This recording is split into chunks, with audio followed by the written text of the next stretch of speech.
YouTube, it's Jaden here, and today we're doing another Let Me Explain Studios reaction. And today we're going to watch my terrible mouth accident. Let's get in the video.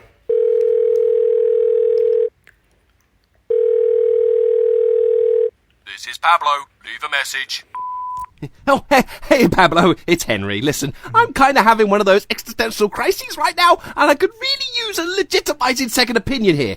How are we still in a job? If no one in this timeline has a mouth, then why exactly is there a need for two fairies? And more so, doesn't this make this very difficult to tackle any mouth-related topics in this world? I just don't know. It just feels like a big oversight on the part of the creator. Anyways, call me back. Please. Bye. Ooh. Hello, my geeks and peeps, my explainers and entertainers, my little oodle-ollies, Rebecca Parham here. You've read the title, you know what we're talking about, and I bet you're all saying to yourself, oh, Becca's got herself in a real pickle now. How's she gonna tell a story about her mouth when she doesn't have one? Shush. Chill out, I got this. What? There you go, problem solved. Anytime I gotta show you a mouth, it's Post-its to the rescue. Alright, enough of that. Let's move on. Injuries, accidents, life-altering wounds that scar us physically and emotionally. Yeah, they make great stories, don't they? And don't we just love telling them? Dude, you want to see my scar? Got attacked by a mountain lion. Fought it off with my bare hands. Stop lying. That's his appendectomy scar.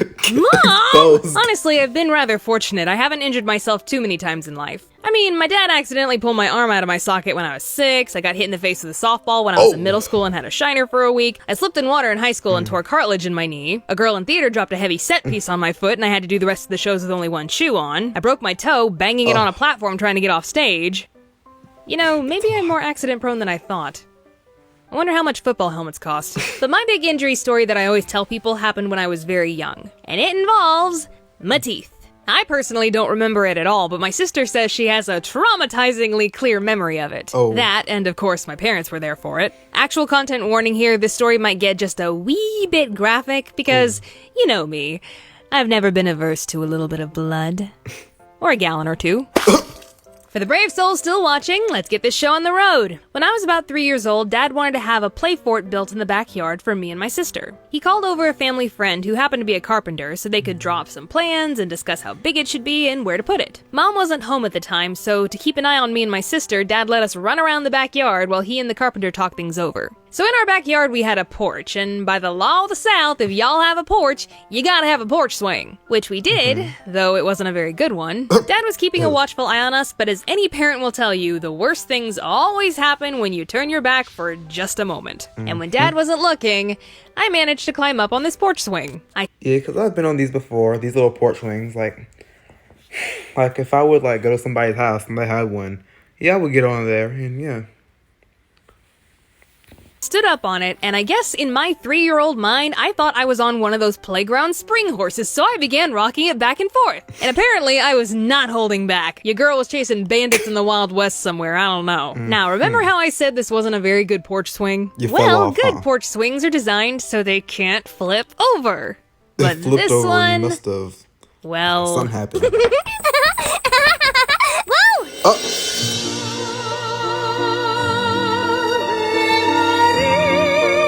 She will fall on her face.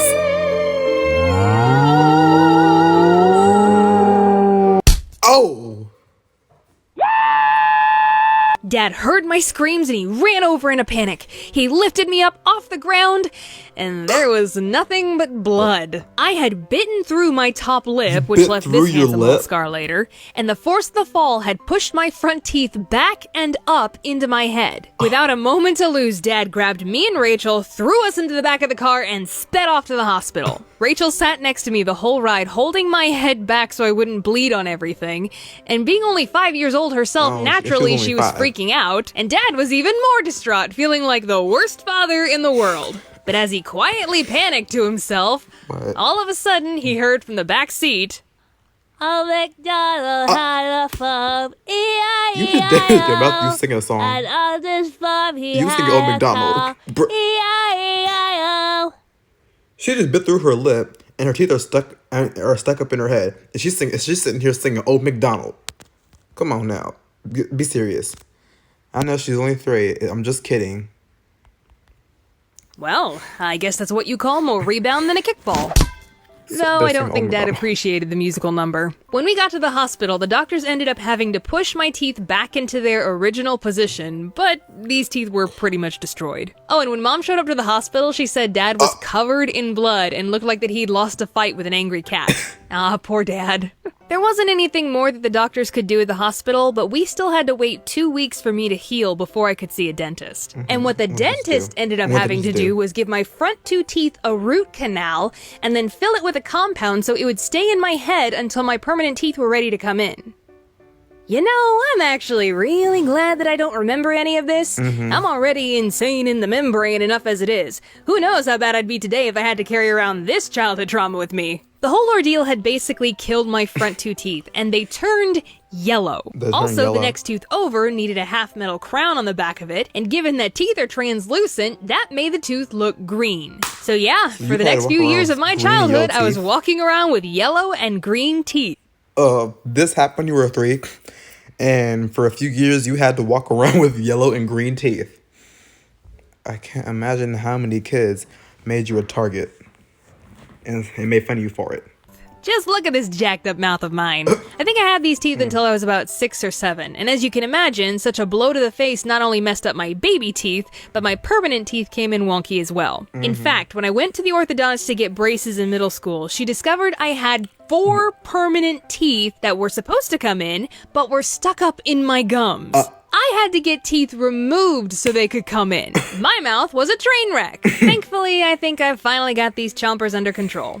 They ain't perfect, but who could blame them after going through such misery? It's okay, teeth. You're good enough. That's why I never animate you. And for those of you wondering, yes, my dad did eventually get that play fort built. I'd have thought he'd think twice about letting his clumsy daughter up in high places, but none of the Parham children ever fell out of that fort. I guess I set a pretty good example of what not to do.